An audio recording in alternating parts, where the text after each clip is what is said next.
लोकसभा में विपक्ष की कार्रवाई विपक्ष ने फिर से हंगामा शुरू किया तो कार्रवाई देखिए 12 बजे तक के लिए स्थगित हो गई है।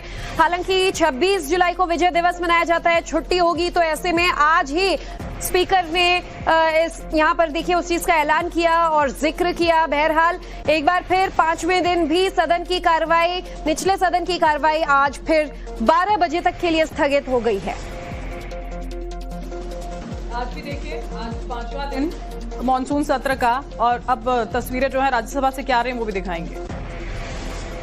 379वां प्रतिवेदन शिक्षा मंत्रालय के स्कूल शिक्षा और साक्षरता विभाग के राष्ट्रीय अध्यापक शिक्षा परिषद NCETE के कार्यकारिणी की समीक्षा तथा राष्ट्रीय शिक्षा नीति 2020 द्वारा शिक्षकों की क्षमता विकास पर दिए गए विशेष बल के आलोक में अध्यापक प्रशिक्षण हेतु की गई पहल संबंधी 368वें प्रतिवेदन में अंतर्विष्ट सिफारिशों समितियों पर सरकार द्वारा की गई कार्रवाई संबंधी 380वां प्रतिवेदन तथा शिक्षा मंत्रालय के उच्चतर शिक्षा विभाग की अनुदान मांगे 2025-26 के संबंध में 364वें प्रतिवेदन में अंतर्विष्ट सिफारिशें समितियों पर सरकार द्वारा की गई कार्रवाई संबंधी 381वां प्रतिवेदन।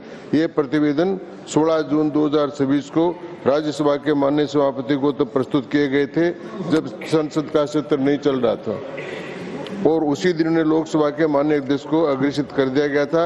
राज्यसभा के माननीय सभापति ने इन प्रतिवेदनों को प्रकाशित और लोकसभा की कार्यवाही देखिए स्थगित कर दी गई है। अभी फिलहाल आज 5वां दिन है मॉनसून सत्र का। हमारे साथ हमारे सहयोगी रविकांत जो है वो लाइव जुड़ चुके हैं। रविकांत, बहुत सारे जो अपडेट्स हैं कल से अब तक सामने आए हैं। प्रधानमंत्री नरेंद्र मोदी का स्टेटमेंट, सोनम वांगचुक ने अपना अनशन खत्म कर दिया है, नीट जो है उसको लेकर सबसे ज्यादा हंगामा हो रहा है सत्र के दौरान, लेकिन चर्चा अभी भी नहीं।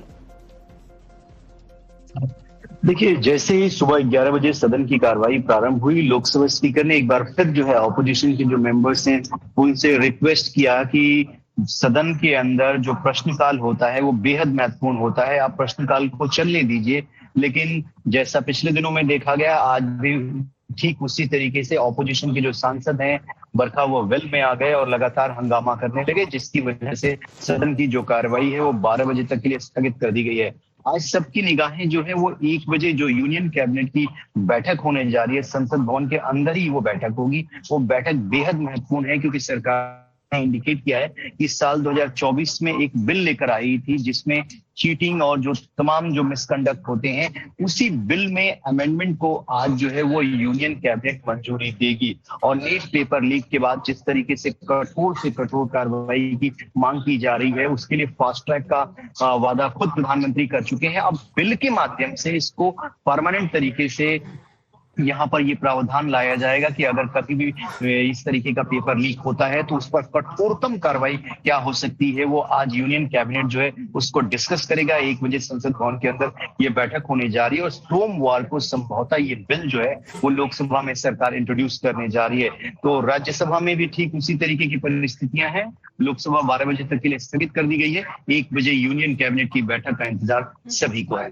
बिल्कुल रविकांत, लेकिन इस तरीके के गतिरोध के बीच सवाल यही है कि बैठकें निश्चित निर्धारित हैं, बिल निर्धारित हैं जो पेश किए जाने हैं, चर्चा होगी, लेकिन अगर इसी तरह हंगामा चलता रहा, विपक्ष जो है अपनी रणनीति पर टिका हुआ है, तो फिर पूरी कार्रवाई हंगामे के भेंट ही चढ़ जाएगी।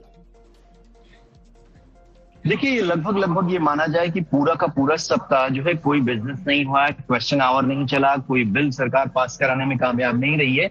तो विपक्ष की जो अपनी रणनीति थी कि हम धर्मेंद्र प्रधान के इस्तीफे पर अड़े रहेंगे, वो अभी भी उसी मांग पर कायम है। जबकि कल लोकसभा स्पीकर से मुलाकात के बाद तमाम लोगों से ये रिक्वेस्ट की गई कि अगले मंडे यानी जो दूसरा सप्ताह है उसमें आप सदन को चलने दें। रविकांत, आपको रोकना चाहेंगे।